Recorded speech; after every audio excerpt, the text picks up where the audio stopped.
एक थी गौरा। कहानी लेखक अमरकांत।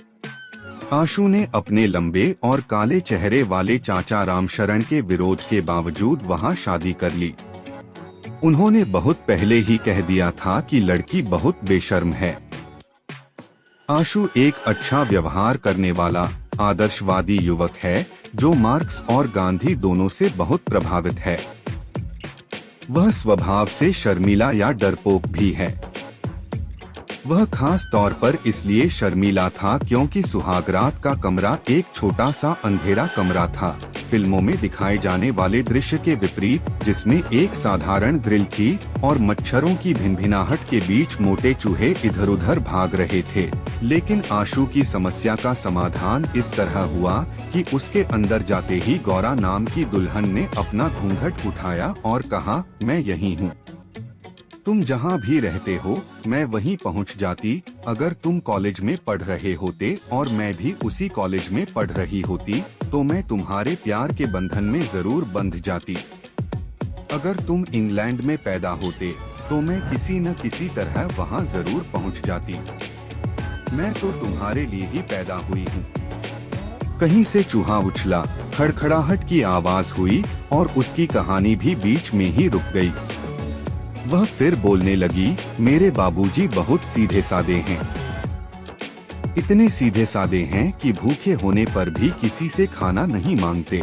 इसीलिए जब भी वे खाने की मेज पर बैठते हैं, अम्मा दौड़ी दौड़ी उनके पास आती हैं, चाहे वे कहीं भी हों।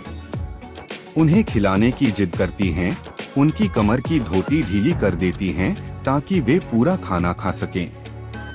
हमारे बाबूजी ने बहुत दुख झेले हैं, लेकिन हमारी अम्मा भी बहुत हिम्मत वाली हैं। वह चुप हो गई।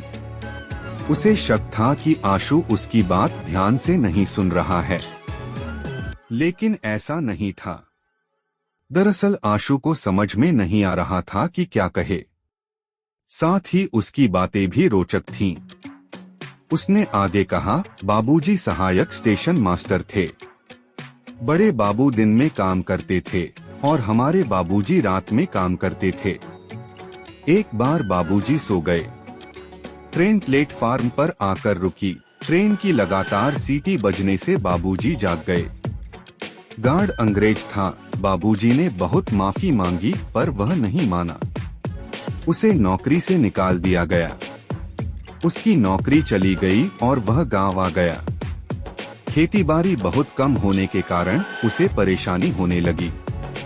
बाबूजी ने मदद के लिए अपने छोटे भाई को लिखा तो उसने कहा कि बच्चे के लिए कुछ फटे कपड़े भेज दो। यह व्यवहार देखकर बाबूजी रोने लगे। यह कहकर वह अंधेरे में देखने लगी। आशु भी उसकी ओर बड़ी बड़ी आंखों से देख रहा था। वह क्या कह रही है और क्यों? क्या यह अपना दुख दर्द बयां करने का मौका है? न शर्म न झिझक, वह लगातार बोल रही है। वह आगे कहने लगा, पर मैंने तुमसे कहा था, मेरी माँ बहुत साहसी थी। एक दिन वह अपने भाइयों के साथ सबसे बड़े अधिकारी के घर पहुंची। भाई छोटे थे। वह उस समय गई जब अधिकारी की अंग्रेज पत्नी बाहर बरामदे में बैठी थी। अम्मा का मानना था कि एक महिला ही एक महिला का दर्द समझ सकती है। अधिकारी की पत्नी मना करती रही। कुत्ते भी भेजे पर अम्मा ने एक न सुनी और अपनी व्यथा सुनाई।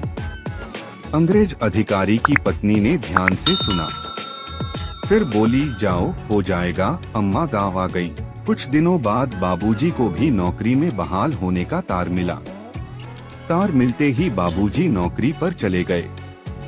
बारिश हो रही थी, लेकिन उन्होंने एक न सुनी। बारिश में भीगते ही स्टेशन की ओर चल दिए। रुहेलखंड रेलवे में उनकी नियुक्ति हो गई। बनबसा, बरेली, हल्द्वानी, काठगोदाम, लालकुआं। हम कई बार पैदल पहाड़ चढ़े हैं। भीमताल की चढ़ाई, राजा झिंड की हवेली, वहाँ स्टेशन क्वार्टर की ऊंची दीवारें। शेर, बाघ और जंगली जानवरों का हमेशा खतरा बना रहता है।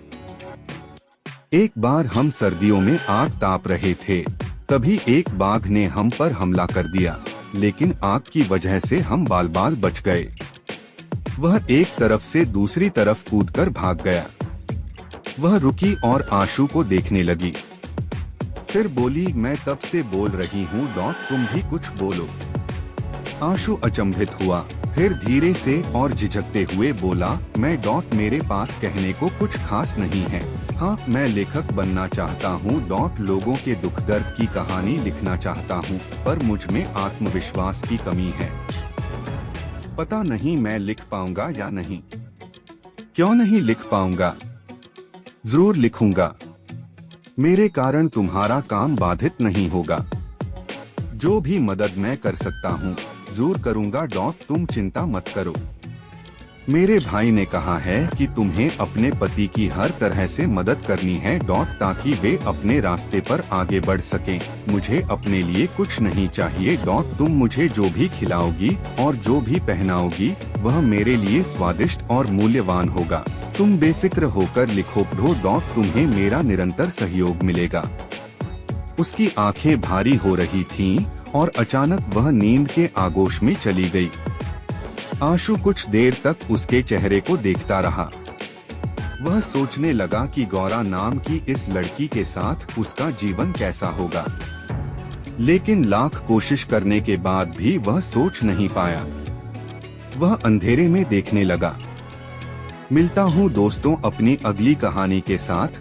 तब तक आप सबको के यानी कहानी किंग का प्यार भरा नमस्कार। कृपया लाइक, शेयर और सब्सक्राइब जरूर करें।